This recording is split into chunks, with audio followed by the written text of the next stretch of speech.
Now we're going to see a couple of more thread example, and we're going to talk about asynchronous programming. So let's go ahead and do that.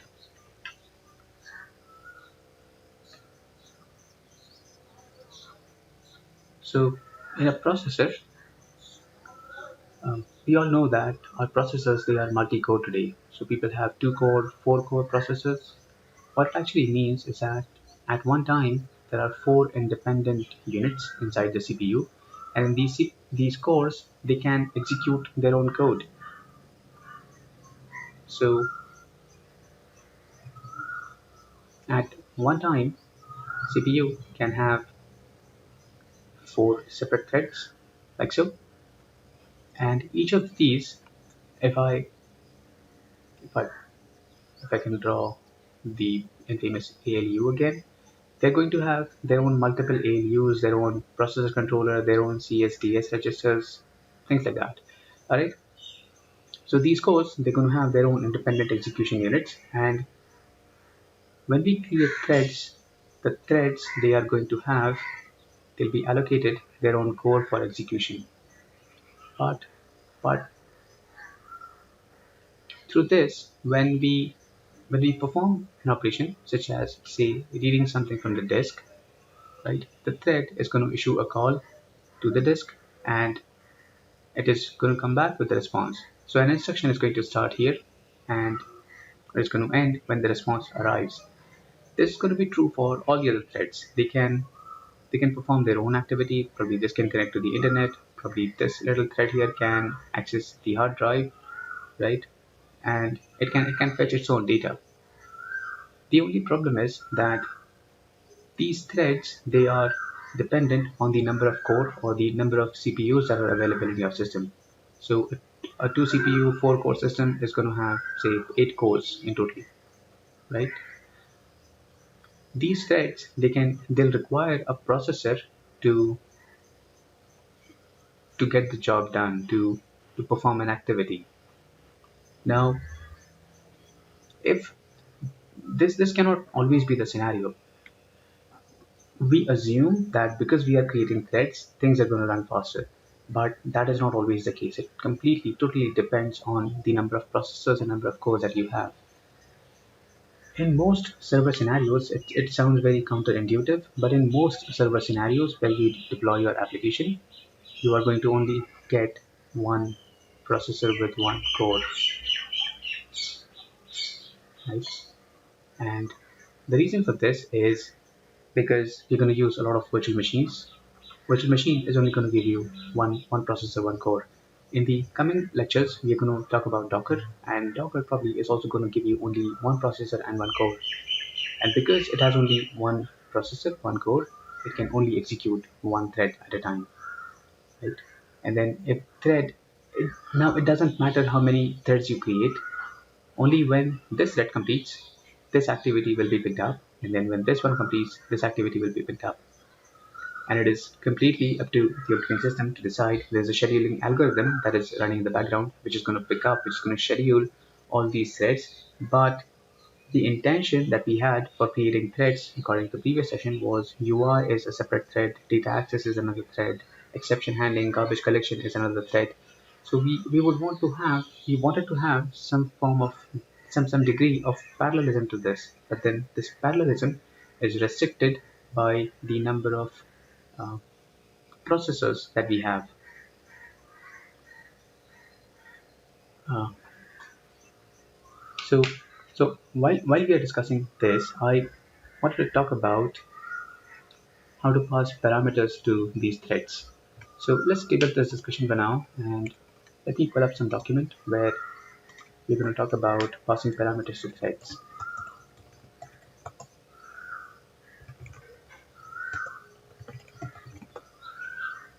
I'm going to open up the Visual Studio.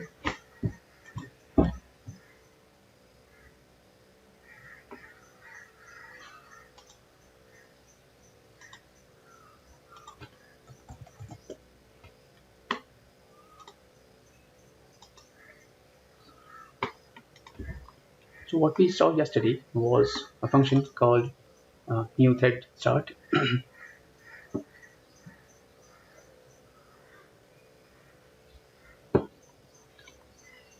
So let's go ahead and continue building on the same idea. I'm going to comment this code out. I'm going to start a new code. So we already know that to create a thread, we'll have to create an object of thread, and this thread object is going to take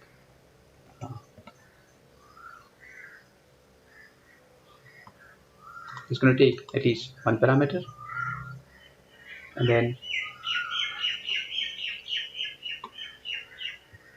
instead of passing a thread start object, we can also pass it a function name. So let's call this function do work.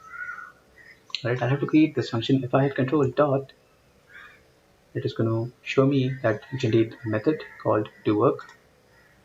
You click on that, it has created a private void function that is taking a parameter from us.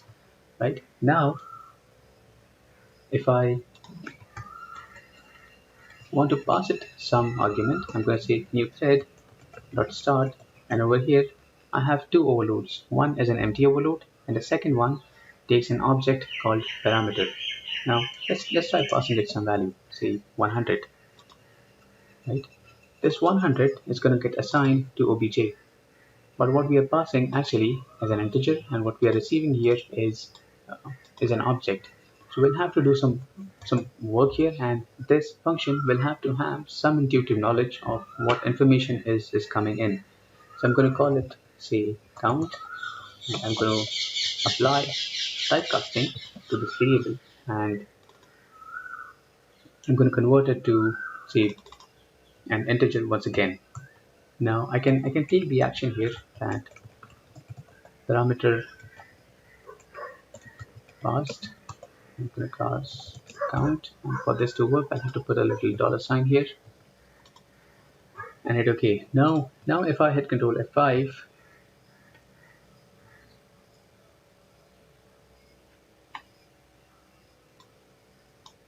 I'm going to see parameter passed 100.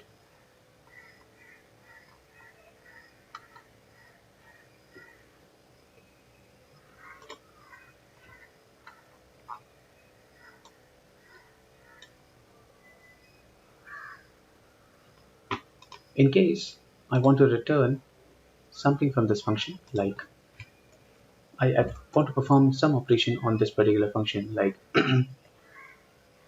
taking a square of this. So I'll have to multiply these two numbers. I could call the square function and store the result here like this. But then there's no way that this thread.start is going to give me the option of, say, having another integer over here. And if I change this to integer, so sorry, let's just call it x. Right, this thread.start only has a void type. Right, so there's no way that I can expect a response back, or get the result of the execution of that function.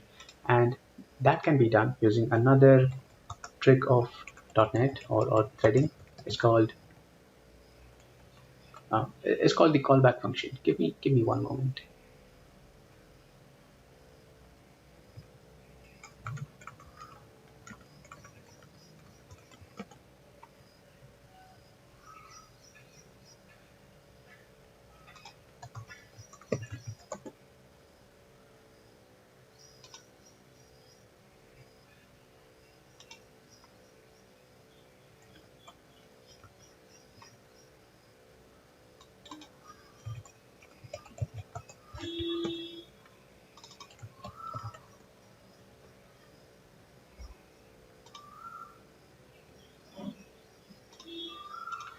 Right, so at the time of creation of this object,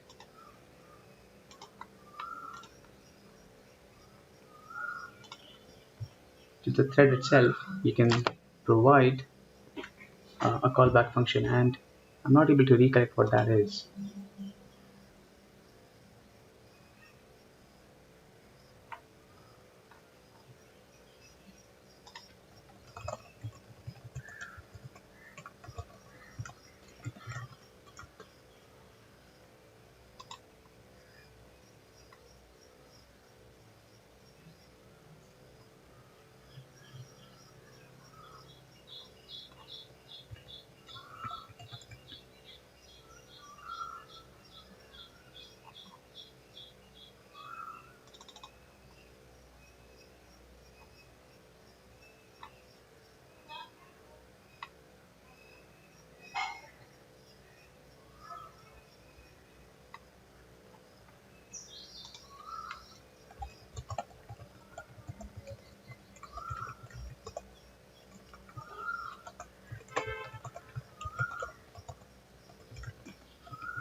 All right, let me table that for now. What I could recollect is that the thread is going to take, instead of one parameter, it is going to take two parameters, but and that second parameter is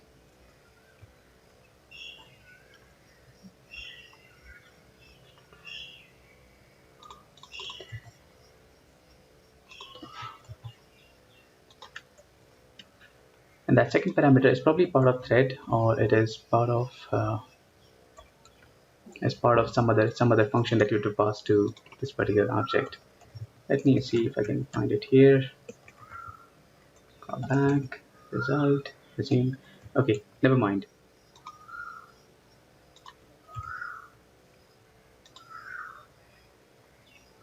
Right now, I'll have to change it to void, and I'll have to delete this line. So as you can see that receiving a response from these threads, it is not fairly straightforward. Programming with threads is a lot of operating system level thing. Now I can create another thread on the similar line. We can call it new thread 2, and let's go ahead and change this result to thread.sleep, and I'm going to pass the count over here. Let's bump up the number to say 1000 and 2000.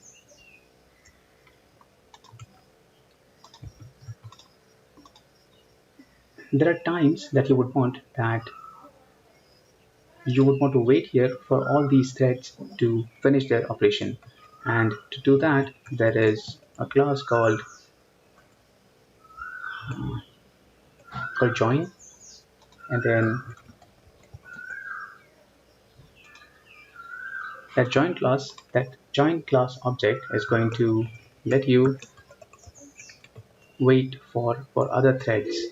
So new thread.join and new thread2.join, these are blocking calls, and they're going to make sure that these two threads, they complete their execution, and it is only then that the next line will be printed over here. So if I print um, end of run and hit Control F5, so it's going to wait for 1 second and 2 seconds until it prints end of run. So at this point, these two threads, they were kind of completed. If I comment this out, the output is going to look a little different. So it said end of run, and then it let the other two finish, thread 1 and thread 2 complete, and that's when the program ended. This is happening because the threads that we have created, they are foreground thread. A foreground thread is, it takes over the execution of the program if no other thread is running. But if we change those threads to a background thread, is background assigned to true, and let's do that for thread 2 as well. If I hit Control F5 now, alright, those two threads finish to completion.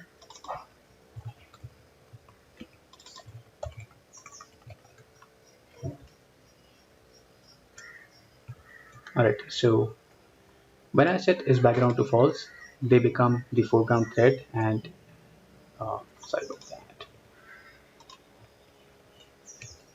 The program kind of waits till those two threads are complete, and it completes the execution. Just to see that result better, let's go ahead and bump up these numbers to say 5 seconds and 5 seconds, and over here I'm going to say CW end of thread, and yep. Now if I run it as foreground threads, we are going to see two output after some time, end of thread for both the threads. But when I pass it true and hit Control F5, notice that we did not see that second line, end of thread, right? It was able to print these two values, the parameters that it received, but then because they were background threads, after this our main thread ended, and because the main thread ended, it also killed the other two threads that were there. Make sense? Right. So these were some of the topics that I wanted to cover on threads today. How to pass parameters to these threads. They can be passed from the start function.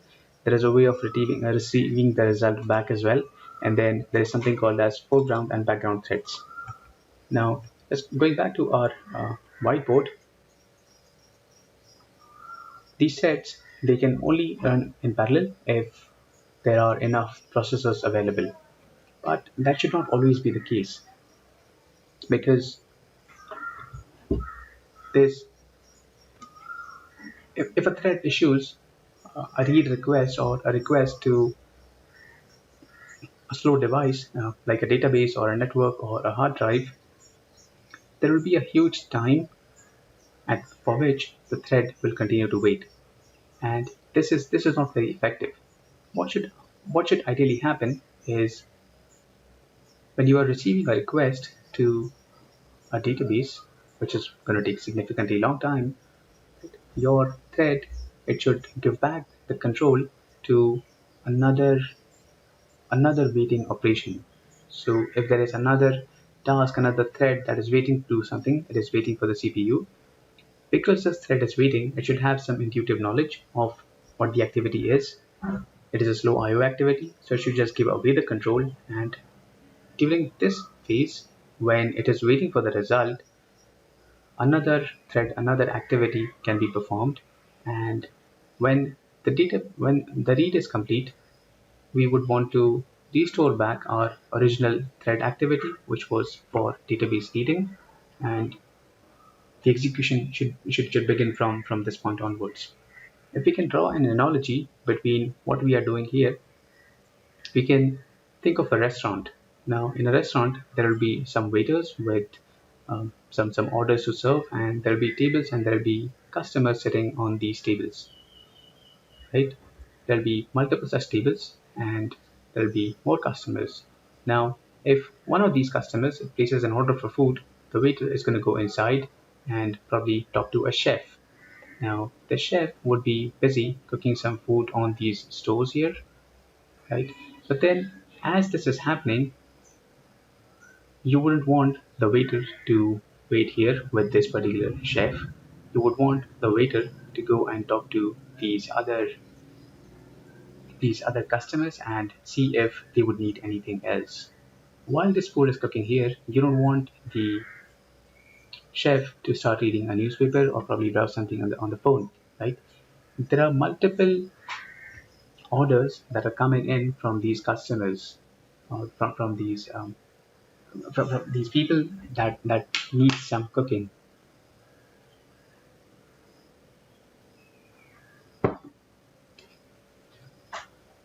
The analogy that we are trying to make is that when you're working on something that's going to take significant time, say 20 minutes, the chef and the waiter, they are free to do other activities.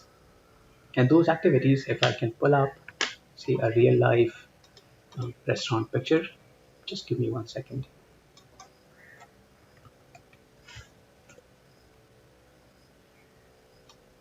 They're called, the official term for that is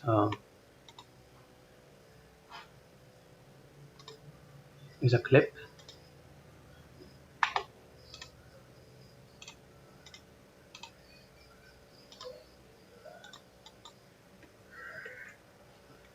And then this is what it looks like. So a chef is going to receive multiple orders from the waiter, and they are going to have these orders stuck to this clip, to these clips, and they're going to pick up one order at a time, and they're going to continue working on one order and till it till it reaches a point where it is going to do its own thing.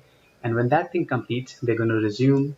Until that time, they're going to wait for uh, they're going to do something. That they're not just going to sit and wait there.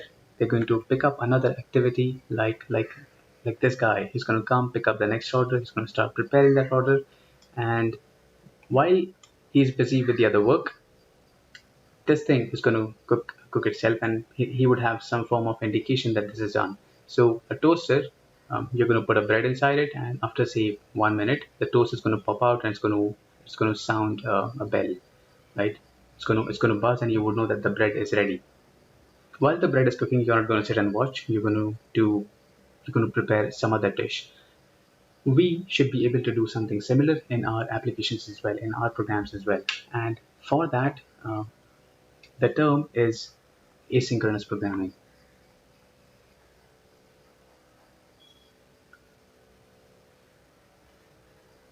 So what we saw here with threads is parallel programming, right? A parallel programming requires support from the hardware, and it is limited by the kind of hardware that you have. But async programming is a little different. It gives you a feeling that multiple things are happening, but it can run on one processor with one core, and it is going to give you a picture, a simulation that things are happening in parallel, and there is no waiting for any activity. C Sharp has a programming construct for that, and it is called async, await, and task, and task of t. So what it actually does is it says that every activity that we want to perform, and it's a slow IO activity, right? The keyword here is IO. IO activity is reading from disk, network, or a database. An IO activity is going to be a slow operation, and this slow operation can be represented using this diagram here. So this chef here represents the single thread uh,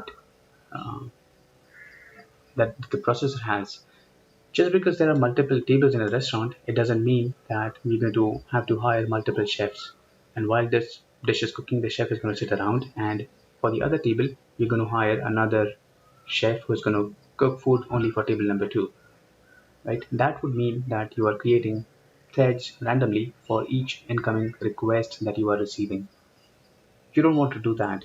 You want to hire as few chefs as you can, and make sure that they are busy, they are engaged, and they are working efficiently. They have enough resources that they can cook multiple food at the same time. And all they need is, when the food is ready, some form of alarm, some form of indication that whatever you were doing here, it is completed. So you can move on to the next step with this particular order, or you can probably call the waiter, and waiter is going to serve the food.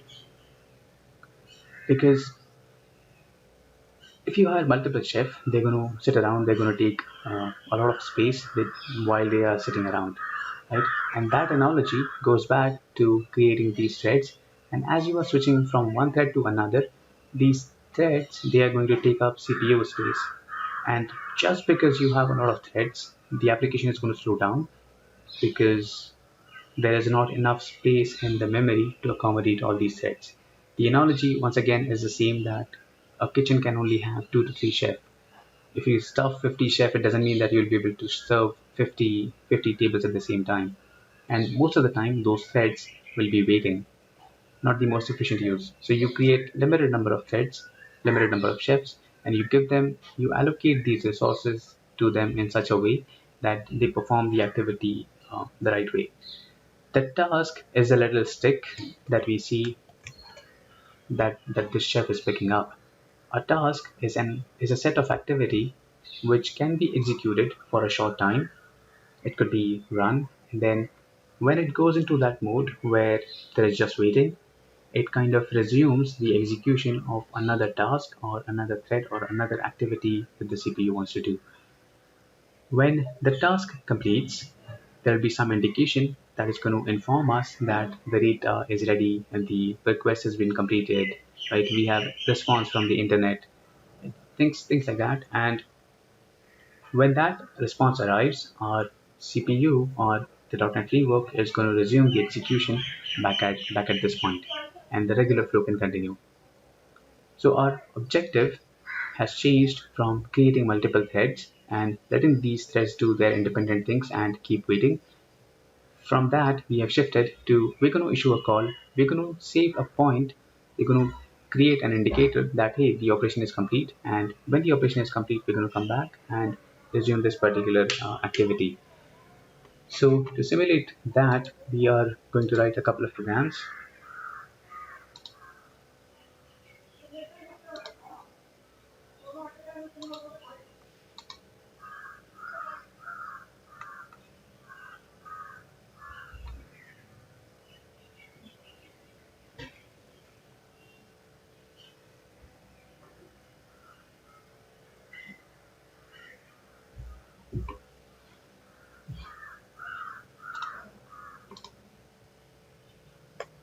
So I'm going to add a new solution to this. I'm going to say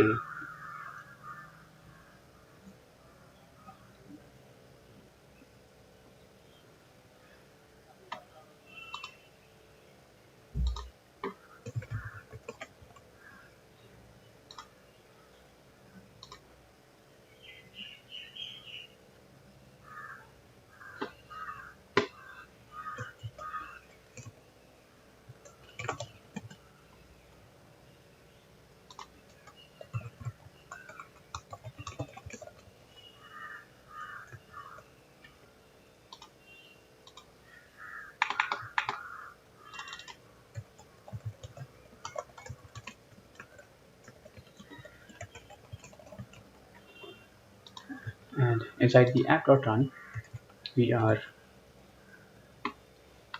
going to do some time consuming activity. So let's assume that there's a function which is going to loop for say 100 times. So we're going to say do work once again, and then do work is, let's pass it a number,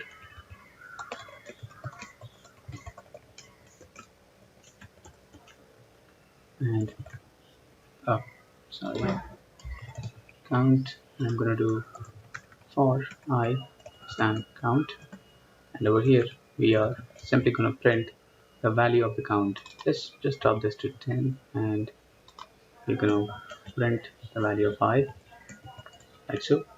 And just to simulate a delay,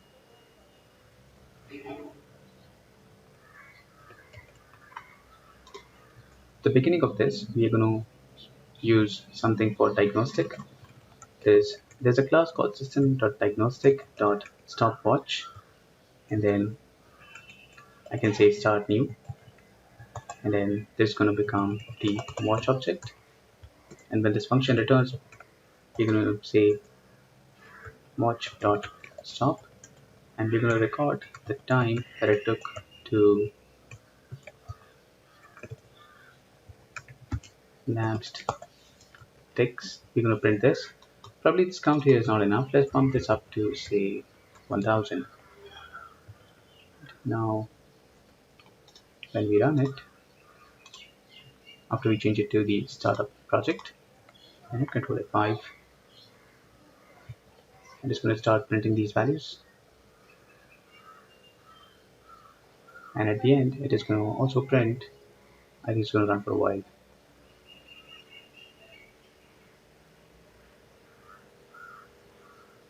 And at the end of it, we're going to see that it took these many ticks.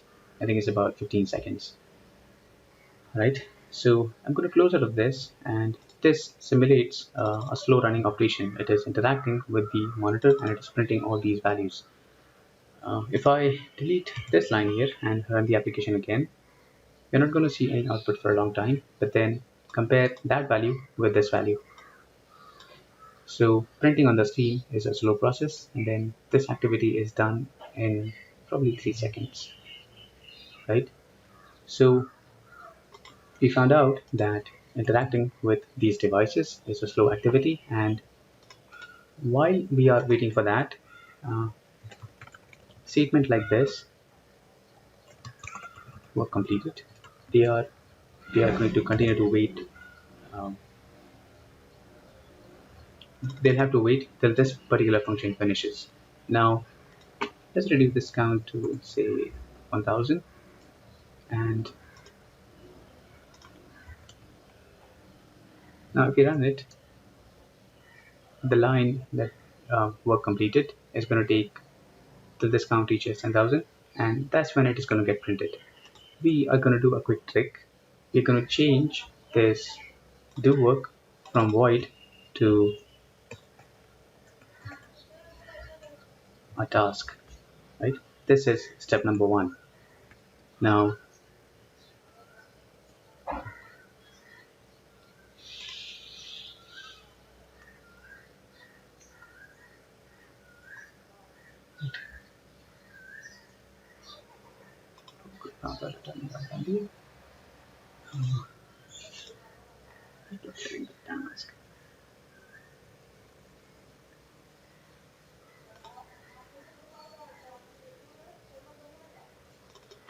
I'm going to put an async keyword over here, and I'm going to leave this void, and I'm going to change this to await. And over here, I'll have to figure out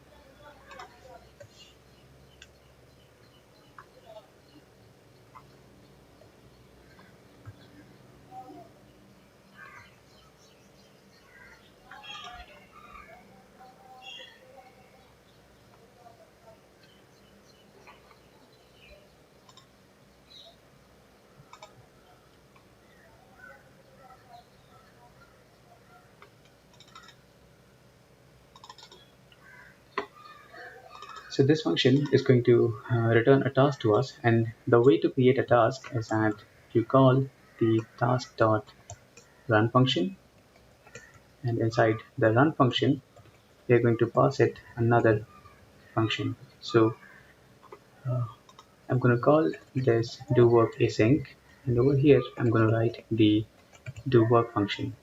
Now this do, or from the lambda expression, what we have already seen is that we can declare the function in line using the lambda expression, and the heavy work that we were doing here is going to be done inside this task.run function, right? And instead of this, now we're going to call the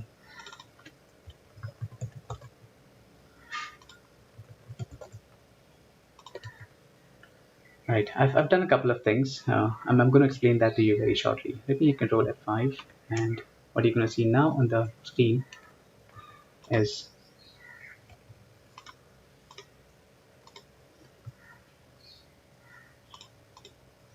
let's go ahead and debug this. So I'm going to hit F9, F5.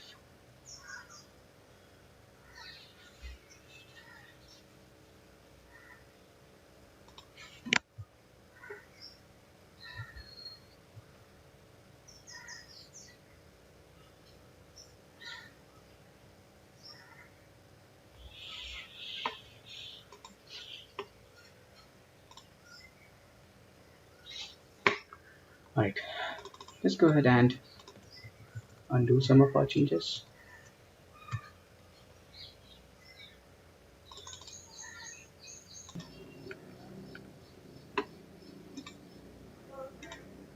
Alright guys, I'm back.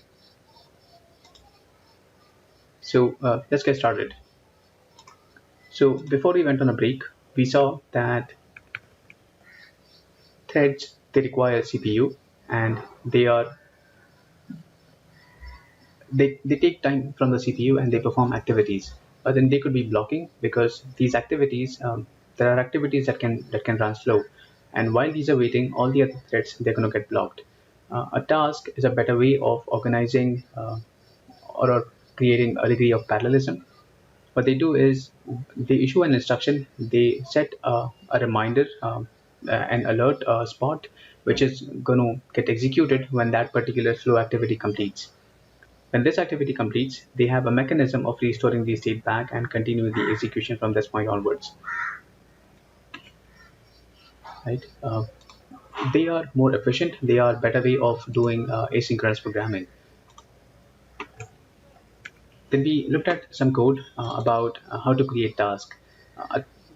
The easiest way is that you create an object of a task class, And then the task class can take an action, and then through that action you can pass it parameters, and these parameters, they are going to get executed. uh, so there are multiple overloads. You can give it an action, you can give it an action that takes an object, but so there are like multiple variants through which you can provide the action inside it. So we had assigned it a function name.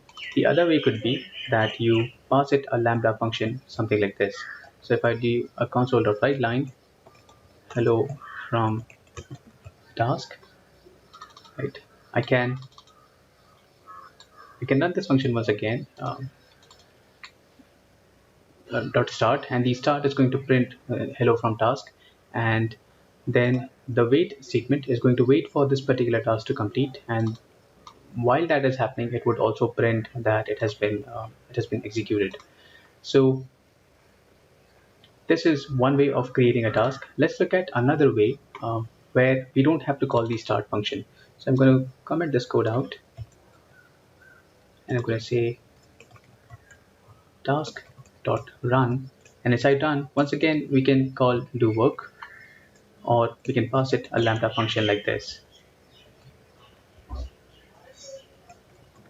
And over here I'm going to say hello task dot run. And this function is going to give us a task object, which we can once again save it in a variable called t, and over here we can do t dot wait, which is going to wait for the execution of the task to complete.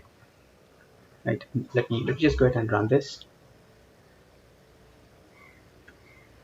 and no surprises, it is saying hello task dot run. The way to distinguish if it is running on the same thread or a different thread is something that we saw yesterday, which is thread dot, I might have to include system dot threading, thread dot current thread dot manage thread id. Let's go ahead and print this value at two spots, or probably say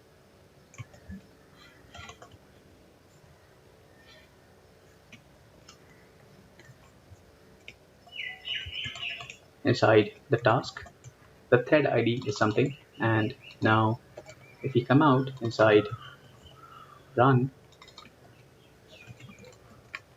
the thread id should be something else, or not. Let's see that. So inside the run function, notice that the output came before the task function itself. The thread id itself was 1, and then outside the task,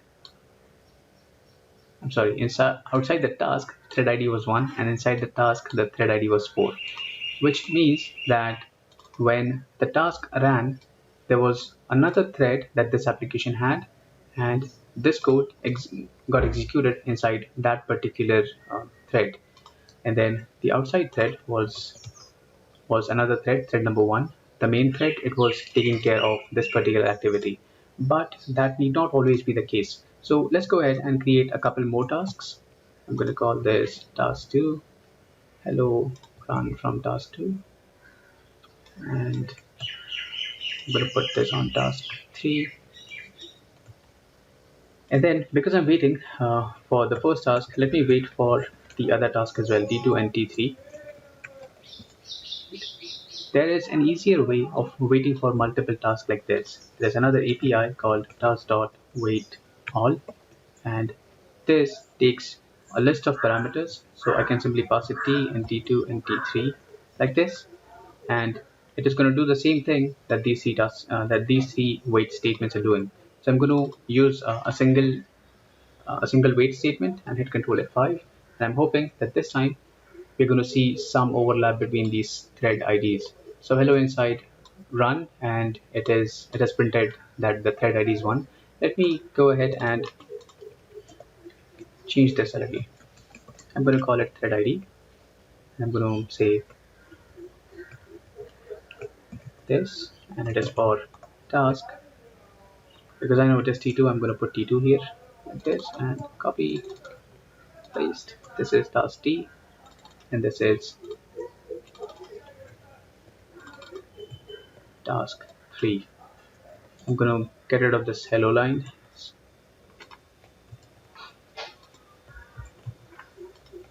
Now if I hit Control F5,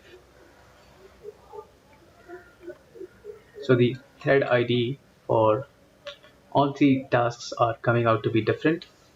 It could be because I have like 4 cores or 8 cores on this computer, and that's why it is creating a thread ID.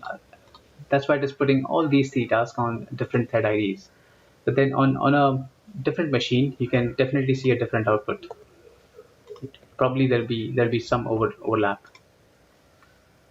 So this is another way of creating a thread. You call the task.run function and you pass it a lambda expression.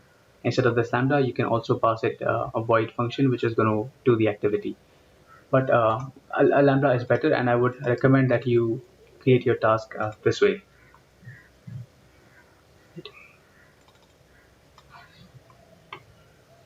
Now, there is another method. If in this method you don't have control over which task is going to get created on a different thread, but in scenarios, in cases where you would want to have some control over the task definitely running on a different thread, you can use another method of the task class, and it is called a factory. Inside a factory, you can call the start new function, and in this start new function is going to take a lambda expression. And if I put the manage thread ID here one more time, it is definitely going to print a different ID each time. So let me go ahead and assign it to a thread. And this time, instead of saving it to an individual thread, let's go ahead and make it part of a task array. So what I'm going to do is I'm going to create task array. So let's say new task of say 3 tasks that we are creating, and on task array we're going to save these values. It's going to be index 1, index 2, and index 0, 1, and 2. And over here I'm going to say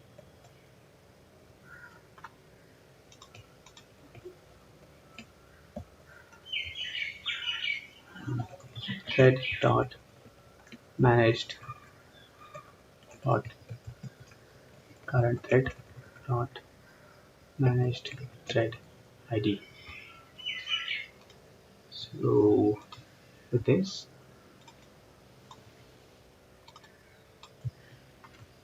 I'm gonna have to put a closing parentheses here. Alright. The factory method of start new is going to ensure that there is a new thread that is getting created with each task that we are creating. Right, and over here, instead of passing 3 parameters, this time we can pass it the entire array. Now, the advantage is that when these tasks complete, we'll be able to see the output of.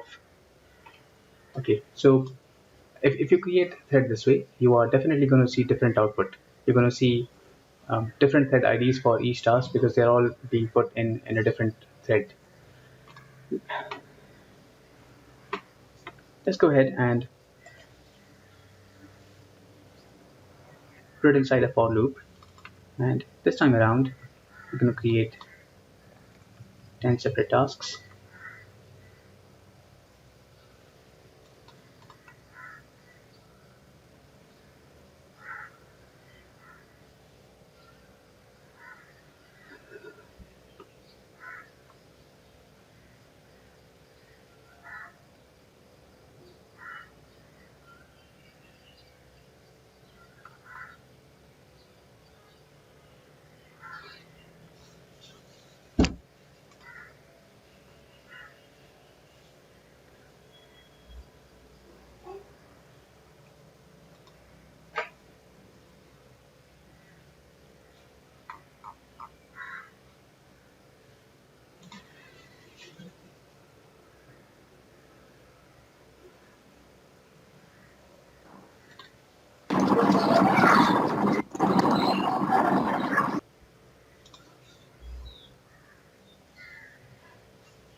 I want to show you an example where a task is returning a value and we are able to use that value.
Right. So until now, we were looking at only one variant of task, and then based on what we discussed here, there is something called as task, which does not have any generic parameter.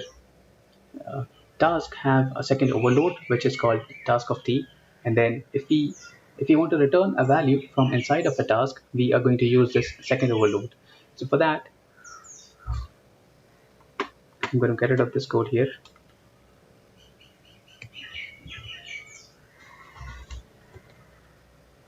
For that, we are going to declare the task object with the data type defined.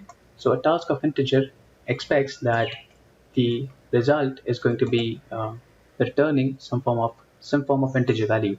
So the way we created it so far is we would create a new task object, and then putting an integer here is redundant, but let's go ahead and do that. What we have to pass inside is a lambda function, and this lambda is going to have some return statement inside it. So now if I want to perform some activity like say return a value, return 100, right? This task object, when this thing completes, is so let's go ahead and start that task. So I'm going to say task dot start, and this is going to complete with the wait statement, and sorry, so we are waiting for the task to complete, and when the task finishes, it is going to give us an object of type dot result. Now we can go ahead and print this result value on the screen like this, task dot result, and let's go ahead and run this program. Alright, and it has printed value 100. Right. And then what we already established is that we don't have to call the start and stop function. We can do something simple, and it is called task dot run, and then the return type that we want to have, we can put it inside, and then because it is redundant, it is appearing in a lighter shade, we can delete this as well. It is internally going to figure out the type of that particular member. So it is a t result, we're calling the run function, and the run function is taking a func. What we have seen earlier in the constructor is that we were taking an action, and if you remember from our delegate discussion, that action does not have a return value. The return is void, but then func can have a return value, and the run function takes a func value as well, and it is taking this function which is returning a task. So when we come out of this, the run function has a return value 100, and this value 100 can be accessed using t.result. Now, using t.result like this is not recommended. Let me show you why.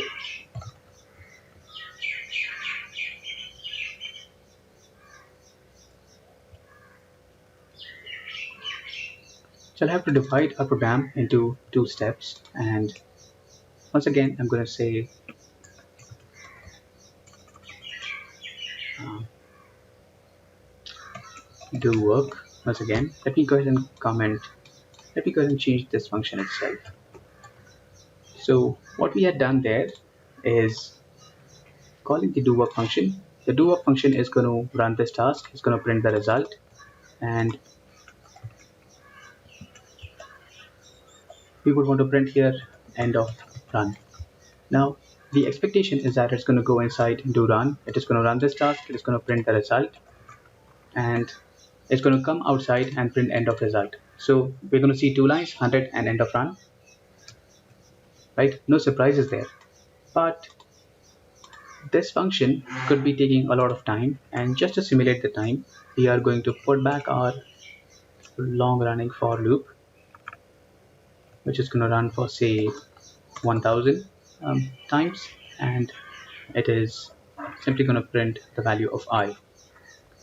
Right? While this is happening, we don't want to block the execution of this particular function here, and to avoid that, we're going to hit Control F5, and the result is still the same. It has ran for 100 times. The loop ran for 100, and it came out and it printed end of run. Okay, so it is this value of 100 that is getting returned to the result variable. Give me 1 second. Right. So a result is a blocking call, and all these statements after till this point, they are going to keep waiting for this execution to complete. We saw that there are two more keywords called async and await, and they are going to give us the asynchronous feature that we have been discussing till this point, that we're going to create an async statement which is going to trigger a code which is running slow, and while this slow code is running, we can return the control to the calling function. The regular execution of the thread, it should resume, and when this activity completes, we should return back to the place where we left and continue working on the rest of the application. And the keyword for those activities is async and await. To make this function async, I'm going to say async void, and anything that is going to run slow, I'm going to make that thing an awaitable statement. So when this happens, I'm going to say await, I'm going to say task, and because this task is returning a result, I'm going to say result assigned to await this task, and when this result comes, I'm simply going to say the result statement. Let me go ahead and keep this statement. I'm going to say CW result, and now our output is going to be a little different. Now if I hit Control F5, you will notice that end of run occurred somewhere in between, right? And it could not get to the finish of this. And if you remember this thing from our example of threads, that is because a task is executed inside a background thread. A background thread finishes when the main thread finishes, right? So this do work as an asynchronous function. If we want this function to kind of not finish, all we have to do is we have to put a console.write readline statement here. That's going to wait for us to press the enter key. And now if I hit Control F5, it is kind of waiting for that key press. So we have stopped the main thread, but end of run is getting printed somewhere in between. What essentially happened is that this do work function was called, do work came here, and do work was modified with this asynchronous keyword. Alright, the asynchronous keyword told the compiler that when you see the first await statement, alright, this task is going to take some time. Alright, because this task is going to take time, go ahead and resume your regular thread, and whenever that activity completes, we're going to resume our execution here from this point. Right? Let me repeat that. What we were doing so far was we were creating a task, and we already established that task could be a slow running process. Testing is going to take about 5 to 10 seconds. While this thing is printing output on the screen, we don't want to block the main thread because we want to write better responsive application, and we don't have the flexibility of creating as many threads as we want because we are limited by the number of processor and the number of code that we have. Because we have limited resources, we figured out that there could be a strategy that when you encounter the beginning of a slow running process, you start that process and you set a marker of when that slow running process activity completes, we are going to resume back at this point. Right? And we're going to give the control back to the calling function telling that, hey, I'm going to take time. Why don't you go ahead and you start with your regular work? Right? So this program at this point has kind of forked into two separate activities. One activity is waiting for the IO operation, the slow IO operation to finish. And while that operation is finishing, our main thread resumed its regular execution. While it was doing its regular execution, this activity completed and it kind of raised an alarm the way we had it for a toaster. And that alarm, that buzzer, made us jump back to this code where we resumed our regular activity, and this activity was finished and it kind of merged back into the main thread, and the rest of the application continued from that point onwards. The way to do that, the solution is multi-step. First, you should know how to create a task. Task can be created in two ways, using a new task object, or if you do that, you will have to call the start and wait function. The start function is going to trigger the execution of the task, and the wait function is going to wait for the completion of the task. But the run function, it does not enforce any such thing. As soon as you call run, it is going to start the execution of that slow process. We save that task object and we want to wait on this particular object to finish. Now, there are two ways of waiting. Uh, we can do task.wait, which is not recommended. The other way, for simulating the situation that you fork into waiting and the main program, is using the async and await keyword. The await keyword, when the first time the compiler sees that there is an await statement inside this, it realizes that I have to return to the main function and save this point.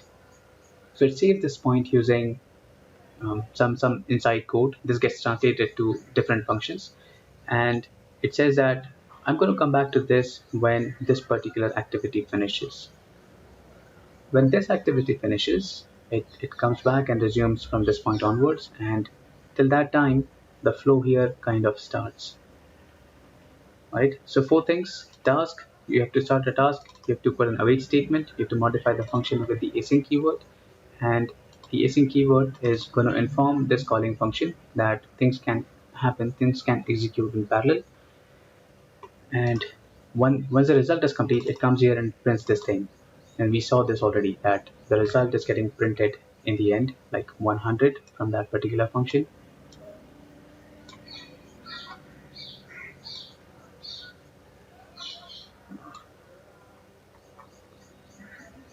So this 100 is actually coming from this return statement, return 100, and it gave the result back.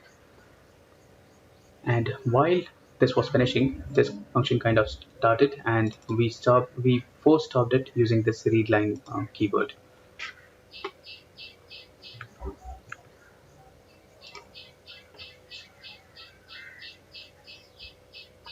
While we are at it, let's comment this code out, and let me show you that if you don't use the await keyword, and if you use integer result assigned to task.result, this is going to change the output.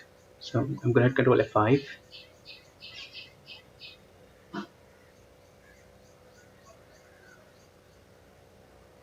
Right, this is not going to complete because my program is waiting for finish.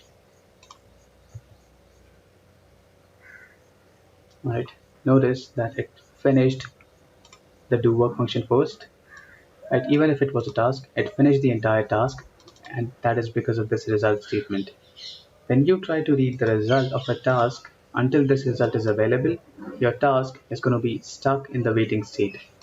This is as good as saying task.wait and then declaring integer result assigned to task.result. And just to prove my point, I'm going to say task completed. And control F5.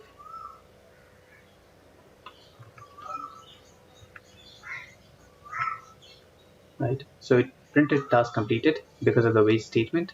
There's a wait statement before this output, and then it got the result value, and end of run is in the main function. So if you don't use the await keyword, your functions, they kind of become synchronous. The function is going to get a call, it is going to do its slow activity, and it is going to come and wait here. So this activity was happening probably inside a different task, simulating a slow behavior. But then this task.wait, it did not let the control return to the main function, the main thread, and resume its execution. It will only happen when you put the await statement. Right? So when you are going to do when you do task parallel programming, I highly recommend, urge that you do not use .wait or .result. You always use async and await keywords, and those async and await keywords, they are going to ensure that your program does not your calling program does not stop. So imagine that this was a UI thread, and the end user is kind of interacting with the UI, like playing around with the screen like this, right? Or probably clicking some operation, doing data manipulation on the grid. And because you had used .result in the code, your UI is going to get non-responsive, right? So always use the await statement. Another way of awaiting. So if I'm okay, we saw in the beginning that these functions, they are very tricky, and returning value from thread was kind of difficult. I could not figure out how the callback function worked. But then inside task, it became very straightforward. All you have to do is that the function that is going to do the asynchronous activity, all you have to do is you have to modify it with integer, and then let's go ahead and change this to task as well. And over here, I'm simply going to return 0, and this returns 0, and this task statement is going to convert the doWork function itself into an asynchronous function. So I'm going to modify the function name from doWork to doWork asynchronous, because doWork is no more returning an integer, it is returning a task itself. Now, because it is asynchronous function, right? Because it is a task, I can await this, right? And await forces that your function should be modified with the async keyword. And because this is async, the place where we are calling the run function from, this can become the waiting function, right? I can put a wait keyword over there, and for this wait, I will probably have to go a little modification. So instead of task, instead of void, I'll have to change it to task. Notice that this time I did not put any angle bracket. This is not the generic task, this is the task. And now, while we are waiting here, I'm going to say main completed. This wait statement is going to block this particular thing, but now we can get rid of this console.writeLine statement and console.readLine. If I hit Control F5, right, our program is not going to end. The main.completed, this wait statement kind of blocked the execution for the run function to complete, and the run function had not completed because of this await keyword, right? So we saw how to create tasks. Tasks can be created using new task, right? New task is going to take a delegate, an action for sure. You cannot have a return type over here. If you want to have a return type, you will have to use another overload, and to for that, with that overload, you can have a return value. So task.run, it takes away two things. You don't have to use the start keyword. You can The task is simply going to start as soon as this function is called. This The object that is getting returned is called a task, and this task you can perform multiple activities on it. Uh, like you can await it, and you can wait for the result from it. Doing dot result on a task object is not recommended because it's going to block the execution and it's going to kill the entire purpose. We want to await it so that the calling function can resume its functionality. Await can only be added inside functions that has async keyword. Let me go ahead and delete this. If I delete that, I'm going to see an error over here, and it says the await operator can only be used in an async method. So I'll have to put the async keyword for this await to work. With these two keywords, the task programming or asynchronous programming kind of becomes very straightforward compared to the threading version that we saw. Right? Passing parameter to a thread is very tricky. You have to know what data type you want. But with threads, it is fairly straightforward.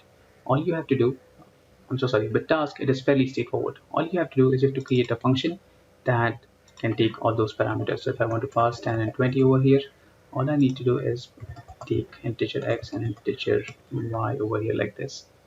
And then I'm guaranteed that this thing is going to run as its own task, and it is going to finish to completion. Right now, let me go ahead and inside this thread, I'm going to change something. I don't even need this for loop anymore. I'm going to do throw new exception, and this exception is going to say that task failed. Now the return statement won't reach because of this thread statement, because of that throw statement. Now if I run this application, it is giving me a warning unreachable code, but that's fine. Now if I run the code, right, notice that the exception that we received is not the simple exception that we are throwing called task failed. We are receiving a different exception, and it is called as system.aggregate exception. An aggregate exception, it tries to wrap all the exception that occurred inside the thread, and it is through this exception object that we will have to identify if the task execution it passed or it failed. So because it is thrown inside this particular task, I'm going to put a try catch block around this statement, and I'm going to look for the aggregate exception ex, and let's put a breakpoint here. I'm going to hit F9.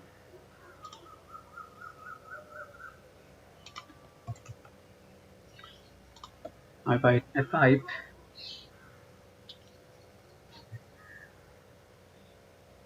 so we received this exception. It is going to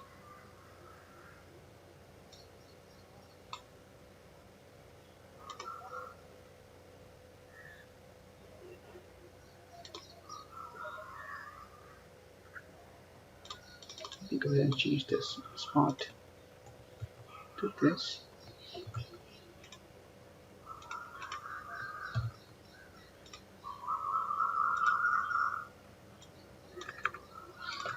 Right, and I'm hoping to get to line 64.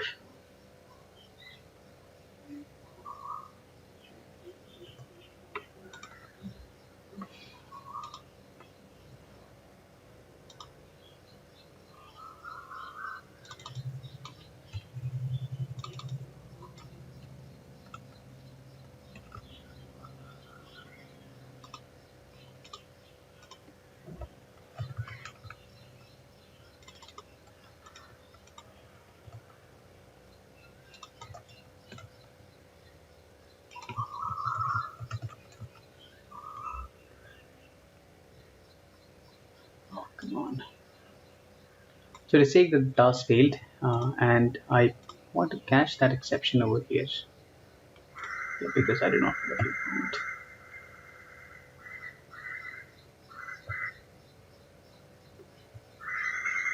Right, so it's going to allow me to catch it at this level. And now if I observe this exception in the watch block, it's going to say that there is one exception that occurred in the task block, and The inner exception is going to give you those details. So remember seeing this message, task failed. This is something that we added. Now, if you are working with task programming, uh, you should you will realize that exceptions that are thrown inside, they are they are they are swallowed and they are wrapped and they are thrown back in the result object with the aggregate exception, right? And then that aggregate exception, when you are getting the result back, you will have to check for um, if the thread or if the task has completed successfully or it failed. With that, there is another topic that probably I think I should point you to, that when a task completes, you can chain these tasks with multiple activities. So let's go ahead and put our for loop back in place, and let's run it for 1000 times with I'm going to leave this block empty, but then the result of a task can be continued with something called as continue with. So if you're waiting for a task to complete and awaiting its result, you can this is one way of doing it. The other way of doing it is with continue with. And in this continue with, if I go to the definition of this, once again, it's taking a delegate, it's taking an action, and then this action is called the continuation action. If you don't remember the syntax, all you have to do is probably put a function name here. Let's call it continuation action, and I'm going to hit control dot, and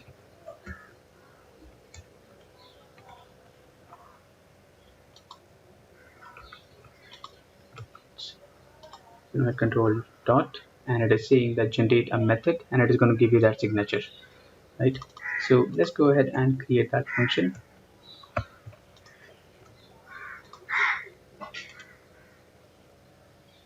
Quick action, control dot, continuation action. Never mind. I'm going to use X here.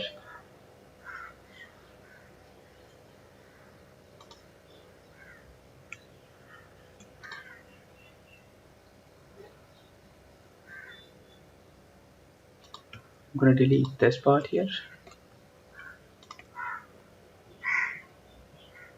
and it is going to say that because it is a task, you want to put an await keyword. Okay, just ignore all of those messages. If you hover over this X, you're going to see that X is of type task of integer, right? So everything that we discussed about task so far, we can do that for X as well. If I press X, if I type X and hit the dot key, you're going to see that it is the same object, it is the same list that we saw when we were looking at the task object from this list, right? So even this X is a task, and then this task is actually the result of running this particular task. Now, the value that I want to show you is called is faulted, is cancelled, or is completed. It is possible to cancel a task. When the task is completed successfully, it is going to say that is completed successfully. This is going to be true. And if it has faulted, like there is an exception that has occurred, it is going to set this particular value to true. And it is based on this value that you should decide if you want to go ahead with doing the result, consuming the result, or you want to print the error message on the screen that task failed, defaulting to some other procedure. Right. Or you can simply do x dot result, and then this result here, because the task is completed successfully or because it has not faulted, you will have access to the result, and this result once again is going to be 100. So if I do x dot result, continue with is going to let you chain one output with another, and it is going to give you in this particular object along with some additional state. So let's go ahead and put F9 here, hit the F5 key. I'm going to hit F5 once again, and in this one single statement, the control stopped at this line, which already indicates that this task here that we created using task.run has already completed, and the output X is the actual task of that previous object, and over here we don't see any exception. We see an ID of 1 and the result is 100, right? And the status is ran to completion, right? There are multiple stages that a task can have. This one ran to completion successfully, so all those other variables is cancelled, is false, is completed is true, completed successfully is also true, and is faulted is false. So because it is false, it is not going to print this message, but then we can then print the result, right? And it is simply going to print the result value on the screen 100, and it will just continue the regular flow from this point onwards. All right, so these are tasks. Tasks are better ways of doing asynchronous programming. Using threads is dependent on the number of processes that you have, but then threads definitely have a limit. If your application is creating threads, you should restrict yourself to the count of the processor or the count of the core. Creating threads more than the processor and core, it is not going to help. Eventually, you're going to hit a bottleneck, and your application will not, the performance is not going to improve. The trick is that you identify which operations are running slow, which operations are I/O, and I/O operations, they can be triggered, and we can set a marker of when that operation completes. Just let me know, and I'm going to resume the execution. This is possible using asynchronous programming, which is also called the task parallel programming. It has four important parameters to it. One is async, second is await, then you create a task without any generic argument, and then you create a task with a generic argument. When you don't have any parameter to return from the task, you use the task variant. When you want to return something, you use task of t. Right? There are two ways of creating a task. You can do new task and pass it to delegate, or you can do task.run and you can pass that to delegate. Task.run will not require to call the start function, and the task execution is going to begin right away. When the task is completed, you are informed the place where you're awaiting for the task, it kind of gets a trigger and the regular execution from that point starts. The other way to block a call is you call the dot wait function. Highly discouraged, don't do that. And you can call the dot result function, which is synonym of await, but it is going to come back with the result. So you can do task dot result, but you should not do that, because that is going to be blocking call, and you're going to fall back to the old way where your efficient program is waiting for something slow to finish. So avoid task.wait, task.run, task.result, and start using async and await keywords. So async and await is going to help is going to help you with writing non-blocking code, and because you're not blocking, your application is going to be better responsive.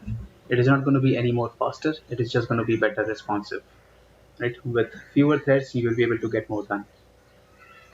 All right, so that's it for today. Thank you so much.